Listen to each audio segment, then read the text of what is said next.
Attends pas, voilà, puisque le temps n'attend pas, donc nous on ne pourra pas attendre, peut-être que fileeg ñuy jeexal Jóg Job dinañu noppi pour jukkil ñu xibaar yi kii tey on parle ci ay techniques yu am solo pour wut liggéey, n'est-ce pas?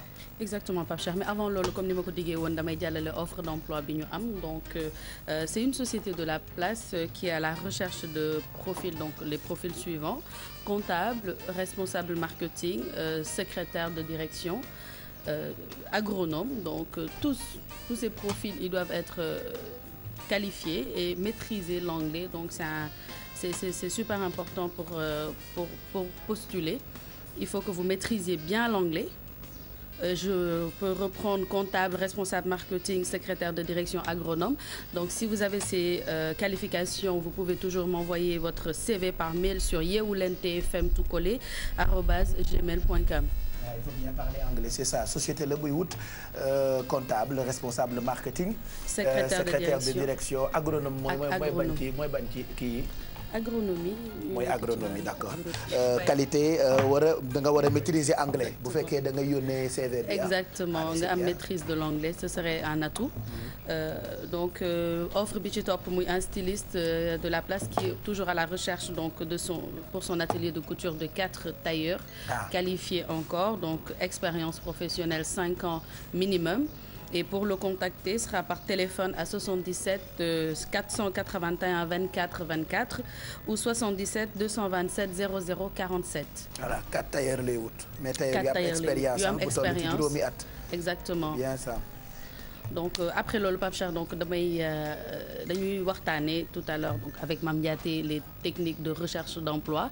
On sait que boo waree voyager di nga préparer sa valise, di nga jël sa matuwaay yëpp. C'est pareil. Il faut le passer. Exactement. Donc c'est pareil aujourd'hui quand on est à la recherche d'emploi. bu dee France la ay jours avant da ngay dem déposer visa. N'est-ce pas? Bu dee États-Unis aussi même chose, tu déposes le visa. Donc c'est pareil aujourd'hui su fekkee da nga nekk. boo amee visa bi dem jënd billet bi après tàggoo. Donc en voyage ça se prépare. Bien sûr. dafa mel ni wutum liggéey kon liggéey ça se prépare. Ça se prépare, c'est-à-dire aujourd'hui ni ngay dem di defaree comme tu as dit demander visa et tout noonu ngay préparer ce demande de candidature vers une entreprise. On va regarder le reportage après ñu ma gën a joxe quelques points. Expliquez-nous ko puisqu'elle Exactement. va nous donner ses techniques en français après nga tekk ñu ko ñu comprendre, n'est-ce pas? D'accord. La recherche d'emploi, c'est d'abord sélectionner les entreprises qui peuvent vous intéresser. Donc, quel est le secteur d'activité qui m'intéresse? Quel est le style de poste que je veux occuper? Donc, on doit se renseigner par rapport à tout ça. Ce que je propose souvent de faire, c'est de faire des rencontres avec des professionnels qui sont déjà dans le marché de l'emploi, qui travaillent, pour leur poser des questions sur quelle est leur réalité par rapport à leur métier. Souvent, on sort de l'école, on idéalise un métier et lorsqu'on arrive au poste, on se rend compte que c'est pas forcément l'idéal. Donc ça peut être intéressant. La deuxième des choses à faire, c'est tout simplement organiser sa recherche d'emploi grâce à un suivi des candidatures. Souvent, on a des candidats, on vous les appelle. Et ils vous disent, mais vous êtes qui? Je ne sais plus à quel poste j'ai postulé. Ça ne fait vraiment pas professionnel. Vous devez tout simplement créer un tableau de suivi. Quand j'ai envoyé ma candidature, comment je l'ai envoyée, où j'ai retrouvé l'offre, parce que des fois, avec tous les outils qui existent, on ne sait plus trop où on l'a retrouvée. Et surtout, quand je dois relancer, pour savoir si ma candidature a bien été reçue, si ma candidature intéresse ou pas. Une fois que vous avez travaillé sur votre CV, lettre de motivation, comme on l'a dit, vous devez surtout préparer vos entretiens. N'attendez pas d'avoir un entretien pour dire « bon, ça y est, je vais me préparer ». Je dis tout le temps, un entretien, ça se répète. On fait des répétitions, on parle devant un miroir, on parle à son époux, à sa mère, à ses sœurs. En tout cas, il faut répéter un entretien. Et surtout, l'attitude que je dois avoir lors de l'entretien. Ça, j'insiste là-dessus parce que le comportement, c'est ce qui est validé à 70% lors de l'entretien. Faites attention à votre tenue vestimentaire. Un entretien, on ne peut pas se permettre de s'habiller comme tous les jours. Donc on doit faire attention à être bien habillé, de façon sobre, ça j'insiste, de mettre des couleurs qui sont sobres également. On peut être très fashion, mais en tout cas en entretien, faire très attention à sa façon de s'habiller. Ensuite, faire attention à ne pas arriver en retard à l'entretien. Il faut faire attention à ne pas s'asseoir tant que le recruteur ne vous l'a pas demandé. C'est une règle de politesse qui est simple, mais qui peut être complètement éliminatoire. Vous avez des recruteurs qui ne vont pas vous inviter à vous asseoir, qui vont vous laisser debout pour voir comment vous allez gérer la situation. Moi, personnellement, j'ai déjà réalisé un entretien debout. Et la personne, c'était juste pour voir comment je réagissais face à une situation de stress. Aujourd'hui, il faut utiliser les outils modernes de recherche d'emploi.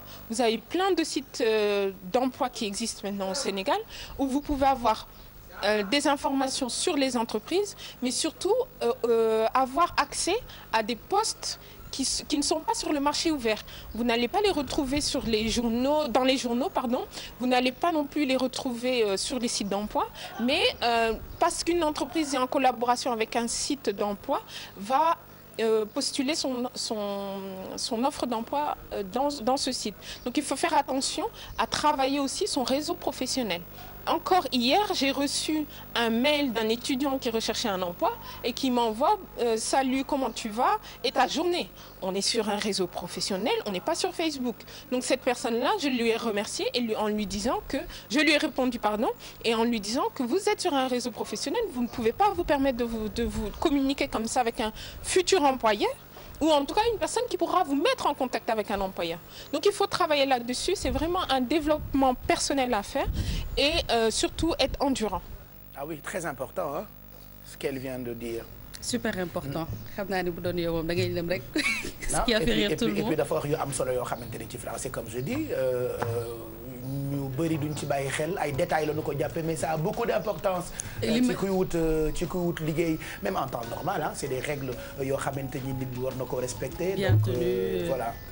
savoir vivre donc li may njëkk wax rek Pape Cheikh muy outil technique bi mu joxe mooy par exemple su fekkee da nga nekk à la recherche d'emploi di nga gis yenn saa benn offre d'emploi sur un magazine wala nga gis benn offre d'emploi sur un site internet ou sur un journal où tu veux donc de créer un tableau Excel c'est-à-dire nga créer sa tableau Excel nga def fan nga gisee offre d'emploi bi nga marqué ko kañ nga ko envoyé kañ nga leen woo kañ lañ la wax ni que da nga leen war a relancer soo defee détail yooyu yëpp di nga am sa partie boo xamante ne mooy relance rappel ok rendez-vous pour bien structurer sa demande des fois nit dina la woo nga def ay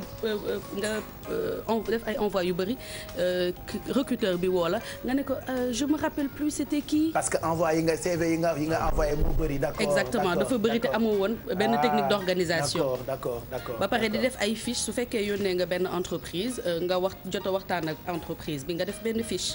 boo xamante ne xam nga telle entreprise lan la wax exactement ak ci lan peut-être nga war a góorgóorlu. par exemple à la sortie d'un entretien d'embauche c'est toujours bien d'avoir une fiche boo xamante ne di nga relever les questions qui t'ont gêné questions yi nga xamante ne yow amoo woon réponse yi par exemple yenn saa yi dinañ la laaj prétention salariale doo xam looy tontu on peut te demander quelles sont tes qualités doo xam looy tontu quels sont tes défauts surtout c'est gênant parce que da nga naan lu ma wax mën na ma disqualifier alors que c'est très important d'être honnête avec le recruteur donc fiche yooyu technique yooyu moom boo amee sa CV comme ni ma ko waxee woon lettre de motivation yooyu technique la bi nga xamante ne dina la permettre nga am un emploi très très rapidement et puis comme il a dit un entretien d'embauche une fois sur place le recruteur loolu yëpp ci la bokk parce que di nga yegg ci entretien d'embauche nga nekk ci salle d'attente bi boo xoolee léegi recruteur yi dañu am benn caméra boo xam ne yenn saa yi doo ko xam boo xam ne dañ koy fixé ci salle d'attente dañuy am na benn cas bu amoon en Europe donc dañu toog ci benn salle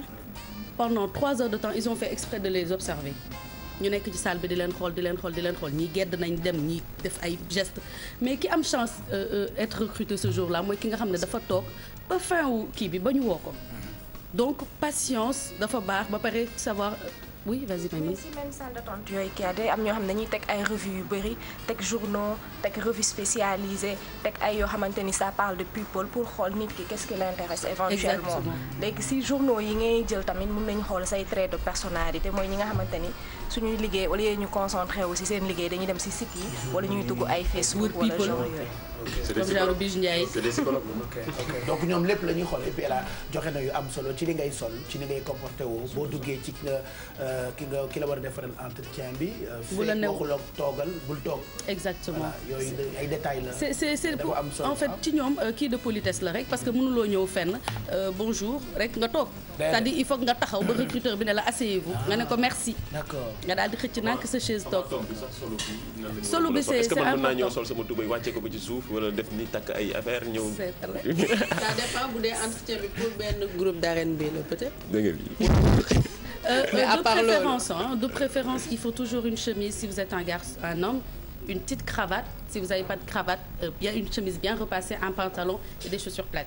Si vous êtes une dame, tailleur de préférence, s'il fait chaud, un chemisier par exemple, jupe, pantalon et des chaussures pas très haut parce qu'il faut pas choquer également le recruteur.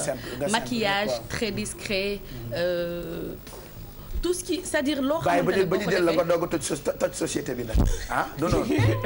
bu la neexee nga def ba ñu jël la nga doog a def sëy yu baax. par exemple Bijou par exemple là pour un entretien d'embauche elle aurait choqué le recruteur. États-Unis par contre ñi ngi kaas loolu parce que dañuy wax que ku ñëw ak afro duñ la jël alors que c'est leur cheveu naturel c'est pas normal. C'est pas la discrimination. Oui, c'est de la discrimination. Oui, après on est au Sénégal. Ah oui. Dans ce contexte-là, oui. Il y a des choses qui sont pour le recruteur extravagantes et ça montre peut-être la personnalité du candidat extraverti. Voilà. mu ngoog léegi il faut juste rappeler que conseil yi dina disponible ci YouTube bi. replay pour ñu ko bëgg a gisaat en replay et en même temps on vous donne mën ngeen bu fekkee. bëgg ngeen dégluwaat offre d'emploi yi ñu joxe sànq am na solo itam dinañu ko joxe ci Facebook bi pour les gens qui cherchent boulot surtout pour ñaari postes yi nga xamante ni proposé nga ko comme offre d'emploi n'est-ce pas.